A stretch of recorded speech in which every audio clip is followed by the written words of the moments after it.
Hey everyone, this is Chase with TCG Kings. I'm sure a lot of you probably already know the big news that TCGplayer put out this morning. They are looking like they are likely going to acquire ChannelFireball as well as the Binder POS company that ChannelFireball owns, which is really super duper interesting and unexpected by a whole lot of people. But, in retrospect, to me, it makes a whole lot of sense. So I just wanted to go through some of the conversation that's been going on this morning, this early this afternoon about that. Talk about why I think this probably isn't such a bad thing. So, like I said, there's a debate going on about whether it's good or bad. A lot of people are falling down on the bad side, but I honestly feel like not a lot of people are putting a whole lot of thought into that. The two main arguments I've seen that this is bad is, well, consolidation is generally seen as bad. It reduces competition for the buyers, and it reduces competition in the labor market. So let's talk about that a little bit. As far as for buyers, individual card prices I don't think are really going to be affected by this very much. If you're going to buy your tournament staples or whatever, TCGplayer doesn't set those prices. ChannelFireball stopped setting those prices when they sold their singles inventory to set up their own individual marketplace. That's not going to change at all. And a way that makes a little more sense for things to change is that TCGplayer now doesn't have a direct marketplace competitor with regard to fees that they charge sellers. Those fees, which would then be passed on to the buyer. So maybe there's some effect that would come down from that. But against that, I don't honestly think ChannelFireball's fees were really that closely on TCGplayer's mind when they set things. This one competitor that wasn't a very big part of the market isn't really going to affect the market that much by not being there. The elephant in the room is eBay, Amazon, local sales through LGS's, Facebook Marketplace, those kinds of things where things are happening, not ChannelFireball Marketplace. Pricing is probably not going to be super affected by ChannelFireball's exit from the market. There is something to be said for the bundle prices that ChannelFireball puts out for the sealed product. Those bundles will likely go away. I'm not sure what happens to ChannelFireball's sealed product that they themselves own that they would sell through Card Shop Live. But we'll get to the Card Shop Live a little bit more in a minute. Also, there's some argument that this may be less good for labor, as in the workers that work for TCGplayer and the workers that TCGplayer are absorbing from ChannelFireball.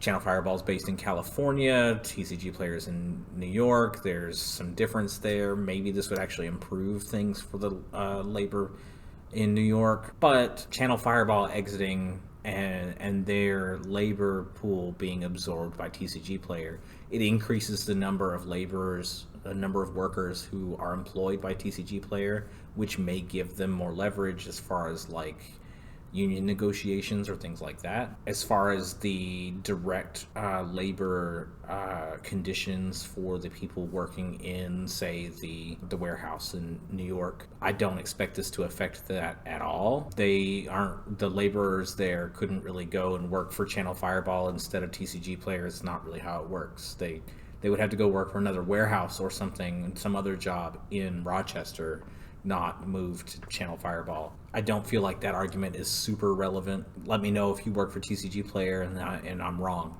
I'd be happy to hear about that and talk about that. So let's talk about a little bit about ChannelFireball's problems they were having. They were getting a lot of blowback from their whole Card Shop Live business practice, where they reportedly and almost certainly truly were hoarding sealed flesh and blood product and sitting on it to create artificial shortages in the market and then dumping it later, which actually was terrible for LGSs, because first they couldn't get product and then they couldn't sell the product because they had to mark it up so much, and then suddenly once they did have it, the price on it plummeted because Card Shop Live put out their product. And the Card Shop Live is is like a selling company for ChannelFireball. Anyway, so they purposefully crashed the market for several flesh and blood releases, it seems like. I mean, if you go on YouTube and you just type in ChannelFireball, half of the videos you'll see are videos ChannelFireball puts out, and the other half are videos about how ChannelFireball is ruining Flesh and Blood.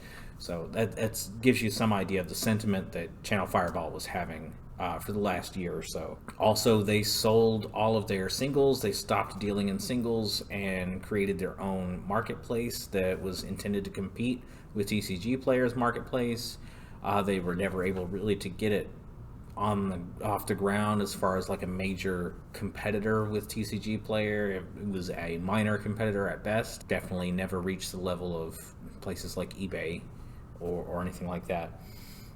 So they were having some issues with that. I know they were constantly changing fee prices for sellers and things like that. I never ended up selling on there just because I couldn't really make heads or tails of it. However, ChannelFireball were doing some things good. They put out a lot of really high quality content. They've got nearly 200,000 YouTube subscribers.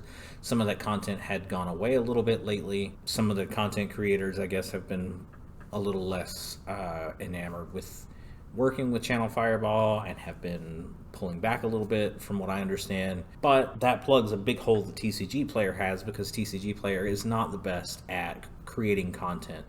And they could really use some help, and if they have a big media apparatus they're picking up from ChannelFireball, that can really help them out. I know TCGplayer are looking to expand in a lot of different directions into other product lines, things like sports cards and comics and things like that. And they need to be able to market that they exist as a marketplace for those things to the people who care about those things. And they aren't necessarily people who are going to go online and buy, sigilifs and things like that. And they may not, someone who buys a sigilif may not also want to buy a Wander rookie or something like that. So they really need to be able to generate content that gets people to come to their website to buy those things. Also, they, along with ChannelFireball, they're acquiring the Binder POS system. I don't really know much about that, but from what I understand, it's a really interesting piece of tech that they should be able to use to push out to their pro sellers and things like that. I don't know if they'll continue to charge like the subscription fee or whatever that Binder POS has, or if they would end up subsuming it into the existing pro seller stuff. I'm not sure where that's going to go, but I'll definitely let you know when I do. But anyway, it looks really interesting, and it seems like it has the capability to help manage inventory, not just in trading cards, but across many different product lines, which they're super interested in offering, I'm sure, to their the sellers who sell through their platform. All in all, I think this is probably a really positive move for TCGplayer. I'm not really super worried about it creating a monopoly. If TCGplayer gets, toxic and starts grifting the sellers or grifting the buyers, they will move. They will find other ways to make transactions. It'll go back to more local or through Facebook, or there will be another competitor that comes up.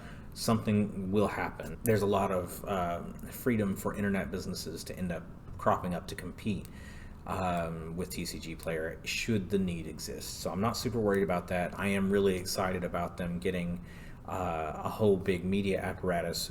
And one thing I haven't mentioned is that they are acquiring ChannelFireball's event staff and things like that. So maybe there'll be some TCGplayer sponsored, high-end Magic tournaments, or Flesh and Blood, or MetaZoo, or heck, even Pokemon. I don't know if Pokemon would be interested in getting involved with them, but that's a whole lot of interesting stuff that might happen. They acquire the ability to make those types of events.